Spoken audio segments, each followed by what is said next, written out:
বিসমিল্লাহির রহমানির রহিম। ন্যাশনাল কলেজের অনলাইন ভিত্তিক শিক্ষা কার্যক্রমে তোমাদের স্বাগতম। শিক্ষার্থীরা, আশা করছি করোনাকালীন এই সময়ে তোমরা সরকারের দেওয়া সকল স্বাস্থ্যবিধিগুলো মেনে সুস্থ আছো।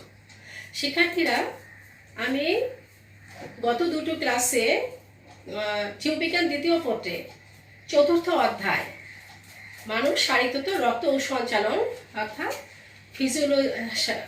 Human physiology, blood and circulation হতে আলোচনা করেছিলাম এবং গত ক্লাসে ছিল সৃজনশীল প্রশ্নের জ্ঞানমূলক ও অনুধাবন নিয়ে আলোচনা করেছিলাম।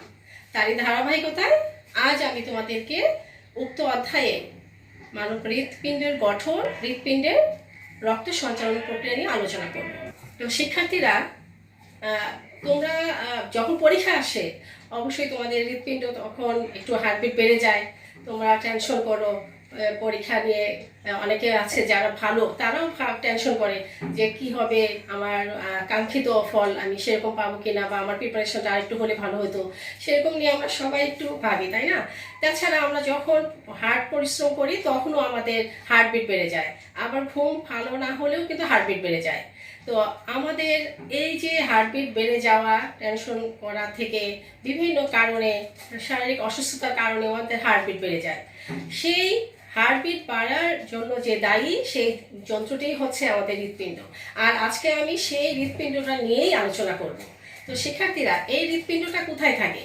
অবশ্যই আমরা জানি যে আমাদের দেহের বক্ষগহ্বরের উপরে মধ্যচ্ছদা উপরে দুই ফুসফুসের মাঝখানে এই হৃৎপিণ্ড থাকে। হৃৎপিণ্ডটা কি করে? হৃৎপিণ্ড হচ্ছে তার সঞ্চালনের মাধ্যমে, মানে হৃৎপিণ্ডটা হচ্ছে এক ধরনের জীবন্ত পাম্প যন্ত্র।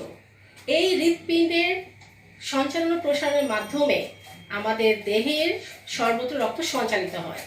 এই হৃৎপিণ্ডটি আকারে হচ্ছে একটা প্রাপ্তবয়স্কের ক্ষেত্রে এটি 300 গ্রাম ওজন হয়ে থাকে, আর স্ত্রীদের ক্ষেত্রে এর ওজন হচ্ছে পুরুষের তুলনায় 1/3। হৃৎপিণ্ডটা দেখতে প্রায় ত্রিভুজ আকৃতির, আর বর্ণ হচ্ছে লালচে খয়েরি। এই হৃৎপিণ্ডটার দৈর্ঘ্য 12 সেন্টিমিটার, প্রস্থ হচ্ছে 9 সেন্টিমিটার।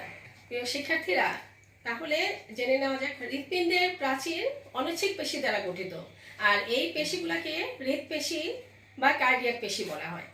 এই পেশিগুলো 3টে স্তরে বিন্যস্ত থাকে। সর্ববাহিরে যে স্তরে হৃৎপেশিগুলো থাকে সেটাকে বলা হয় এপিকার্ডিয়াল পেশি, আর মধ্য স্তরে পেশিগুচ্ছগুলোকে বলা হয় মায়োকার্ডিয়াম পেশি। শিক্ষার্থীরা, আর হৃৎপিণ্ডের অন্তঃস্থ স্তরের প্রাচীরগুলোকে বলা হয় এন্ডোকার্ডিয়াম পেশি। শিক্ষার্থীরা, তাহলে আমি হৃৎপিণ্ডের গঠন নিয়ে এখন বিস্তারিত আলোচনা করব। চিত্রে আসা যাক। শিক্ষার্থীরা, হৃৎপিণ্ড 4 প্রকোষ্ঠ বিশিষ্ট। উপরের 2টি প্রকোষ্ঠ হচ্ছে রাইট অ্যাট্রিয়াম আর লেফট অ্যাট্রিয়াম, এবং নিচে 2টি প্রকোষ্ঠ হচ্ছে রাইট ভেন্ট্রিকল এবং লেফট ভেন্ট্রিকল। তো শিক্ষার্থীরা, একটু চিত্রে আসো।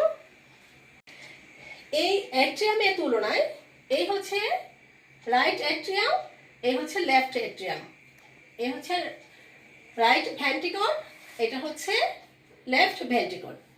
তো এইখানে আমাদের মনে রাখতে হবে যে অ্যাট্রিয়ামের তুলনায় ভেন্ট্রিকলের প্রাচীর পুরু ও পেশিবহুল হয়ে থাকে। এই অ্যাট্রিয়ামের তুলনায় ভেন্ট্রিকলের প্রাচীরগুলো পুরু এবং পেশিবহুল হয়, কারণ অ্যাট্রিয়ামের প্রাচীরগুলো পাতলা হওয়ার একটা বিশেষ কারণ আছে।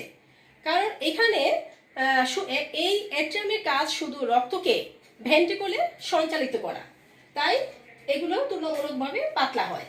কিন্তু ভেন্ট্রিকলের প্রাচীর অ্যাট্রিয়ামের তুলনায় অনেক পুরু হয়, কারণ ভেন্ট্রিকলের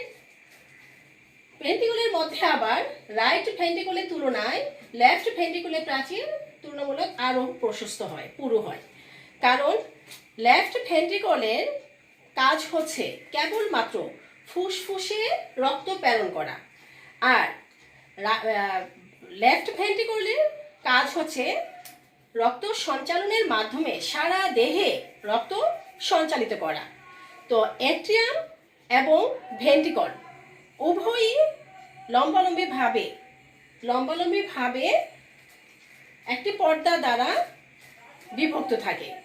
আর এই পর্দাটাকেই বলা হচ্ছে এটা আন্তঃভেন্ট্রিকুলার পর্দা। এই হচ্ছে আন্তঃভেন্ট্রিকুলার পর্দা, ঠিক আছে? তো শিক্ষার্থীরা, এখন আমি হৃৎপিণ্ডের কপাটিকা সমূহ নিয়ে একটু আলোচনা করছি, তোমরা খেয়াল করো। তো ডান অ্যাট্রিয়াম, এই ডান অ্যাট্রিয়াম এবং ডান ভেন্ট্রিকল, এই দুটির সংযোগকারী স্থলে আমরা দেখতে পাচ্ছি একটি কপাটিকা আছে। এই কপাটিকাটার নাম হচ্ছে ট্রাইকাপসিড কপাটিকা। এখানে এই কপাটিকাটা এই দুটার মাঝখানে সবসময় এটা থাকবে, সীমাবদ্ধ থাকে। আর এই কপাটিকার মধ্য দিয়েই অ্যাট্রিয়াম থেকে রক্ত ভেন্ট্রিকলের মধ্যে প্রবেশ করে। শিক্ষার্থীরা, তোমরা লক্ষ্য করো, এই উভয় ধরনের কপাটিকায় নিলয় প্রাচীরের মাংসলগুলো অভিক্ষেপ রূপী থাকে। হ্যাঁ, তো এই ডান ভেন্ট্রিকল থেকে উদ্ভূত পালমোনারি ধমনীর ছিদ্রপথে এবং বাম ভেন্ট্রিকল থেকে সৃষ্ট অ্যারোটার মুখে আমরা কি দেখতে পাচ্ছি যে কপাটিকা দুইটির অর্ধচন্দ্রাকার অংশ দেখা যাচ্ছে। এই অর্ধচন্দ্রাকার দেখা যাচ্ছে, এটি রক্তকে পিছনের দিকে প্রবাহিত হতে বাধা দেয়। আর অ্যাট্রিয়াম থেকে আগত এই শিরাগুলোর প্রবেশ পথগুলাই হচ্ছে কপাটিকাবিহীন। এখানে যে অ্যাট্রিয়াম থেকে যে শিরাগুলো প্রবেশ করেছে সেখানে কিন্তু কোনো কপাটিকা থাকে না। আর তোমরা মনে রাখবে যে বাম অ্যাট্রিয়াম আর বাম যে ভেন্ট্রিকল, এই দুটার মাঝখানে ছিদ্রপথে আরেকটি কপাটিকা দেখা যাচ্ছে। এই কপাটিকাটির নাম হচ্ছে বাইকাপসিড কপাটিকা। এই হচ্ছে মোটামুটি একটি হৃৎপিণ্ডের লম্বচ্ছেদে আমরা এই অংশগুলো দেখতে পাচ্ছি। তাহলে আরেকবার সংক্ষেপে শিক্ষার্থীরা তোমরা দেখে নাও যে হৃৎপিণ্ডের মধ্যে আমরা দেখতে পাচ্ছি যে এখানে অ্যারোটা, এটা হচ্ছে হৃৎপিণ্ডের অ্যারোটা, আর এই পাশে এটা হচ্ছে বাম পালমোনারি ধমনী, তার একটু নিচেই বাম পালমোনারি শিরা, আর এইখানে এই অংশটা হচ্ছে বাম অ্যাট্রিয়াম। এবং এই বাম পালমোনারি শিরা থেকে নিচে দিকে যে লম্ব অংশটা দেখা যাচ্ছে সেটি হচ্ছে সেমিনুলার কপাটিকা। এই দুটা কপাটিকা হচ্ছে সেমিনুলার কপাটিকা। আর আমরা দেখতে পাচ্ছি যে আরেকটু নিচের দিকে, অর্থাৎ অ্যাট্রিয়াম ও ভেন্ট্রিকলের, বাম অ্যাট্রিয়াম ও বাম ভেন্ট্রিকলের মাঝখানে নিচের দিকে আরেকটি কপাটিকা আছে, সেটাই হলো বাইকাপসিড কপাটিকা। এবং এই বাইকাপসিড কপাটিকা, হ্যাঁ, আর নিচে যে মাংসের অংশ আছে সেটার মাঝখানে একটি পর্দার মতো দেখা যাচ্ছে, যাকে বলা হচ্ছে কোর্ডিডেন্টিনি। আর নিচে এই প্রকোষ্ঠটার নাম হচ্ছে বাম ভেন্ট্রিকল এবং ডান ভেন্ট্রিকলের মাঝখানে আরেকটি পর্দা দেখা যাচ্ছে। এই পর্দাটার নাম হচ্ছে আন্তঃভেন্ট্রিকুলার পর্দা। শিক্ষার্থীরা, এবার আমরা ডান পাশে আসি, রাইট ভেন্ট্রিকল। এই নিচের অংশটা হচ্ছে ডান পাশের যে নিচের অংশটা তার নাম হচ্ছে রাইট ভেন্ট্রিকল। তার উপরেই আমরা দেখতে পাচ্ছি যে রাইট অ্যান্ট্রিয়াম, আর এখানে নিচের দিকে হচ্ছে রাইট ভেন্ট্রিকল। রাইট অ্যান্ট্রিয়াম আর রাইট ভেন্ট্রিকলের মাঝখানে একটি কপাটিকা দেখা যাচ্ছে। এই কপাটিকাটাই হচ্ছে ট্রাইকাপসিড কপাটিকা। তো শিক্ষার্থীরা, তোমরা দেখো ট্রাইকাপসিড কপাটিকার উপরের দিকে আরেকটি লম্ব অংশ, একটি সুতার মতো অংশ দেখা যাচ্ছে, সেটা হচ্ছে ইনফিরিয়র ভেনা কেভা। আর এর মাঝখানে এই অংশটার গহ্বরটাই হচ্ছে ডান অ্যাট্রিয়াম গহ্বর। উপরের দিকে আমরা আরেকটি অংশ দেখতে পাচ্ছি, তার নাম হচ্ছে সুপিরিয়র ভেনা কেভা। তো শিক্ষার্থীরা, এই হচ্ছে মানুষের হৃৎপিণ্ডের লম্বচ্ছেদের চিত্র। তো আমরা এখন মানুষের হৃৎপিণ্ডের মধ্যে রক্ত কিভাবে সঞ্চালন হয় আমি এই চিত্রটি দেখে আমি তার বর্ণনা করব। এখন তোমরা খেয়াল করো। শিক্ষার্থীরা, মানবদেহের রক্ত বাহিকাগুলো দুই ধরনের রক্ত সংবহন চক্র গঠন করে। একটা হচ্ছে সিস্টেমিক চক্র আর একটা হচ্ছে পালমোনারি চক্র। তো আমি এখন এই মানব দেহের রক্ত সংবহন পদ্ধতি নিয়ে আলোচনা করব। তো শিক্ষার্থীরা একটু লক্ষ্য করো। তো সিস্টেমিক সংবহনটা আসলে কি? সিস্টেমিক সংবহনটা হচ্ছে যে রক্ত সংবহনে রক্ত বাম নিলয় থেকে বিভিন্ন রক্তবাহিকার মাধ্যমে অঙ্গগুলোতে পৌঁছায় এবং সেই অঙ্গগুলো থেকে ডান ভেন্ট্রিকলে ডান অ্যাট্রিয়ামে ফিরে আসে। সেই সংবহন তন্ত্রকে বলা হয় সিস্টেমিক বা তন্ত্রীয় সংবহন তন্ত্র। তো শিক্ষার্থীরা, সব সিস্টেমিক ধমনীরই কিন্তু উদ্ভব ঘটে অ্যারোটা থেকে। এই অ্যারোটার আবার উদ্ভব ঘটে বাম ভেন্ট্রিকল থেকে। তো শিক্ষার্থীরা দেখো, হৃৎপিণ্ডের সংকোচনের ফলে বাম ভেন্ট্রিকল থেকে রক্ত প্রথমে অ্যারোটার মধ্যে যায়। অ্যারোটার ভিতর প্রবাহিত হয়ে ধমনীর মাধ্যমে কি করে, তারা ধমনীতে প্রবেশ করে এবং পরবর্তীতে এই ধমনী থেকে দেহের বিভিন্ন কলা আর বিভিন্ন অঙ্গের ধমনিকা আর জালিকার ভিতর দিয়ে এই রক্তটা প্রবাহিত হতে থাকে। এই জালিকা থেকে রক্তগুলো পুনরায় আবার সংগৃহীত হয় এবং উপশিরার মাধ্যমে রক্ত শিরাতে প্রবেশ করে, এই শিরাগুলোতে প্রবেশ করে।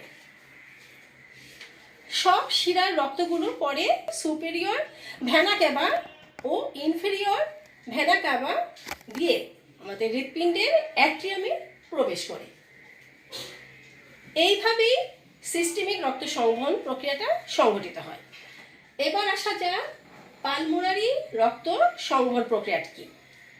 পালমোনারি রক্ত সংবহন প্রক্রিয়াটা হচ্ছে যে সংবহনে রক্ত হৃৎপিণ্ডের ডান ভেন্ট্রিকল থেকে পালমোনারি রক্ত সংবহনে রক্ত প্রথমে কি করে, হৃৎপিণ্ডের ডান ভেন্ট্রিকল থেকে ফুসফুসে পৌঁছায় এবং এই ফুসফুস থেকে বাম অ্যাট্রিয়ামে ফিরে আসে। এই ধরনের রক্ত সংবহন প্রক্রিয়াকে বলা হয় পালমোনারি রক্ত সংবহন বা ফুসফুসীয় রক্ত সংবহন প্রক্রিয়া। এই প্রক্রিয়াটি সিস্টেমিক সংবহনের মাধ্যমে, এই যে সিস্টেমিক সংবহন, এই সংবহনের মাধ্যমে প্রথমে কি হয়, রক্ত ডান অ্যাট্রিয়ামে পৌঁছায়। অ্যাট্রিয়ামে পৌঁছানোর পর সেখান থেকে ট্রাইক্যাপসিড, এই ট্রাইক্যাপসিড কপিয়াটাকে অতিক্রম করে রক্ত ডান ভেন্ট্রিকলে এসে প্রবেশ করে। আর তখনই ডান ভেন্ট্রিকলে প্রবেশ করার পরপরই এই হৃৎপিণ্ডের মধ্যে সংকোচন শুরু হয়। আর এই সংকোচনের ফলে পালমোনারি ধমনীর মধ্য দিয়ে এই রক্ত ফুসফুসে গিয়ে পৌঁছায়। ফুসফুসের মধ্যে যখন এই রক্তটা পৌঁছায় তখন সেখানে গ্যাসের বিনিময় ঘটে। আর রক্ত থেকে কার্বন ডাই অক্সাইড এখানে ফুসফুসে পৌঁছানোর পরে কি হয়, সেখানে গ্যাসের বিনিময় ঘটবে আর এখানে রক্ত থেকে কার্বন ডাই অক্সাইড অপসারিত হয়ে যাবে আর সঙ্গে সঙ্গে সেখানে অক্সিজেন যুক্ত হবে। এই সবগুলো ধমনী কিন্তু অক্সিজেন সমৃদ্ধ রক্ত বহন করে আর সব ধরনের ফুসফুস শিরাগুলো অক্সিজেন বিহীন রক্ত বহন করে। তো শিক্ষার্থীরা তোমরা খেয়াল করো, সব ধমনী অক্সিজেন সমৃদ্ধ রক্ত বহন করলেও কেবলমাত্র এই পালমোনারি ধমনীটাই কেবলমাত্র এর ব্যতিক্রম। এই ধমনী হৃৎপিণ্ড থেকে ফুসফুসে অক্সিজেন বিহীন রক্ত বহন করে। শিক্ষার্থীরা, তোমরা আবার খেয়াল করো, রক্ত থেকে কি হয়, ফুসফুসের মধ্যে গ্যাসের বিনিময় ঘটে, এবং সেখানে রক্ত থেকে কার্বন ডাই অক্সাইড অপসারিত হয় আর সঙ্গে সঙ্গে অক্সিজেন যুক্ত হয়। সব ধমনী অক্সিজেন সমৃদ্ধ রক্ত বহন করলেও কেবলমাত্র পালমোনারি ধমনী এর ব্যতিক্রম। এই পালমোনারি ধমনী হৃৎপিণ্ড থেকে ফুসফুসে অক্সিজেন বিহীন রক্ত বহন করে আর ফুসফুসের ভেতর দিয়ে অতিক্রম করার সময় অসংখ্য সূক্ষ্ম জালিকা অ্যালভিউলারির খুব ঘনিষ্ঠ সংস্পর্শে আসে। এর ফলে কি হয়, ব্যাপনের মাধ্যমেই এই রক্তের মধ্যে গ্যাসের আদান প্রদান হয় এবং তার সাথে সাথে নতুনভাবে আবার অক্সিজেন সমৃদ্ধ হয়। ফলে রক্ত পালমোনারি শিরার মাধ্যমে সংগৃহীত হয়ে তার ভিতর দিয়ে বাম অ্যাট্রিয়ামে প্রবেশ করে। এই বাম অ্যাট্রিয়াম থেকে বাম বাইকাপসিড কপাটিকার ভিতর দিয়ে সেই রক্ত বাম ভেন্ট্রিকলে প্রবেশ করে। সব শিরা অক্সিজেন বিহীন রক্ত বহন করলেও একমাত্র ব্যতিক্রম হচ্ছে পালমোনারি শিরা, সে অক্সিজেন সমৃদ্ধ রক্ত বহন করে। আর এভাবেই ডান ভেন্ট্রিকল থেকে রক্ত ফুসফুসে যায় আর সেই ফুসফুস থেকে রক্ত বাম অ্যাট্রিয়াম প্রবেশ করে। এই বাম অ্যাট্রিয়ামে ফিরে আসার মধ্য দিয়েই পালমোনারি রক্ত সংবহনের সমাপ্তি ঘটে। তো পালমোনারি সংবহনের শেষে হৃৎপিণ্ডের মধ্যে অক্সিজেন সমৃদ্ধ রক্ত পুনরায় সিস্টেমিক সংবহনের মাধ্যমে আবার সারা দেহে সঞ্চালিত হয়। এভাবে সিস্টেমিক সংবহন ও পালমোনারি সংবহনের মাধ্যমে আমাদের সমগ্র দেহে রক্ত সঞ্চালিত হয়। এই হচ্ছে মানব দেহে রক্ত সংবহনের রূপরেখা চিত্ররূপ। তোমরা লক্ষ্য করেছো, আমি এখানে আরেকবারও দেখাচ্ছি চিত্রের মধ্যে, তোমরা দেখো। এটা হচ্ছে ক্যারোটিড ধমনী, এটা হচ্ছে পালমোনারি শিরা, আর এটা হচ্ছে পালমোনারি ধমনী। এই হচ্ছে অ্যাওর্টা, আর অ্যাওর্টা থেকে এখানে যে ধমনীটা যকৃতে প্রবেশ করেছে সেটা হচ্ছে হেপাটিক ধমনী, আর এটা হচ্ছে মেসেন্টেরিক ধমনী। আর এর নিচে যে একটা ধমনী আছে বৃক্কে প্রবেশ করেছে সেটা হচ্ছে রেনাল ধমনী। এই বৃক্ক থেকে যে শিরাটা বের হয়ে আসছে সেটা হচ্ছে রেনাল শিরা, আর পুষ্টিক তন্ত্র দিয়ে যে শিরাটা বের হচ্ছে সেটা হচ্ছে হেপাটিক পোর্টাল শিরা। যকৃত থেকে যে শিরাটা চলে আসছে সেটা হচ্ছে হেপাটিক শিরা। এই শিরাগুলো দিয়ে রক্তটা ডান অ্যাট্রিয়ামে প্রবেশ করে এবং ডান অ্যাট্রিয়ামের মধ্যে ট্রাইক্যাপসিড কপাটিকা আছে, সেই ক্যাপসিড কপাটিকা ভেদ করে ডান ভেন্ট্রিকলে রক্ত প্রবেশ করে। সেখান থেকে রক্ত ফুসফুসে পৌঁছায়, সেই ফুসফুস থেকে আবার রক্তটা বাম অ্যাট্রিয়ামে পৌঁছায়। এভাবে আমাদের দেহে রক্ত সঞ্চালিত হয়। শিক্ষার্থীরা, আজকে তাহলে এই পর্যন্তই। তো শিক্ষার্থীরা মনে রাখবে যে আসলে কোনো অধ্যায়ই একটি ক্লাসে সম্ভব হয় না শেষ করা, কারণ এখানে অনেক কিছু বোঝার থাকে। তো আমাদের এই জীববিজ্ঞান দ্বিতীয় পত্রের মানব শারীরতত্ত্ব অধ্যায় রক্ত সঞ্চালন প্রক্রিয়াটিও সেরকম, তাই এটা আমি 3টে ক্লাসে তোমাদের শেষ করেছি। তো শিক্ষার্থীরা, এই অধ্যায়টি অত্যন্ত ইম্পর্টেন্ট, আর বিশেষ করে যেহেতু এটা হৃৎপিণ্ড রক্ত, যা আমাদের দেহের একটি গুরুত্বপূর্ণ বিষয়, তো এই অধ্যায় থেকে প্রতি বছরই অনেক অনেক প্রশ্ন আসে। আর আজকে যে দুটি টপিকস আমি পড়িয়েছি, হৃৎপিণ্ডের গঠন আর রক্ত সঞ্চালন প্রক্রিয়া, এই প্রশ্ন দুটি সৃজনশীল পরীক্ষায় বহুবার এসেছিল। আর শিক্ষার্থীরা, তো 3টে ক্লাসে আমি যা পড়িয়েছি তোমরা অবশ্যই বাসায় ভালো করে পড়বে, অবশ্যই ভালো করে পড়বে। আর বইটি অবশ্যই বারবার মন দিয়ে রিডিং পড়বে, আর টপিকসগুলো অত্যন্ত গুরুত্ব দিয়ে শিখে নেবে, আর ক্লাসটা বারবার দেখে নেবে। আশা করি তোমরা উপকৃত হবে। তো শিক্ষার্থীরা, আজ তাহলে এই পর্যন্তই। আগামী ক্লাসে আবার দেখা হবে। ততক্ষণ পর্যন্ত তোমরা ভালো থেকো। আল্লাহ হাফেজ।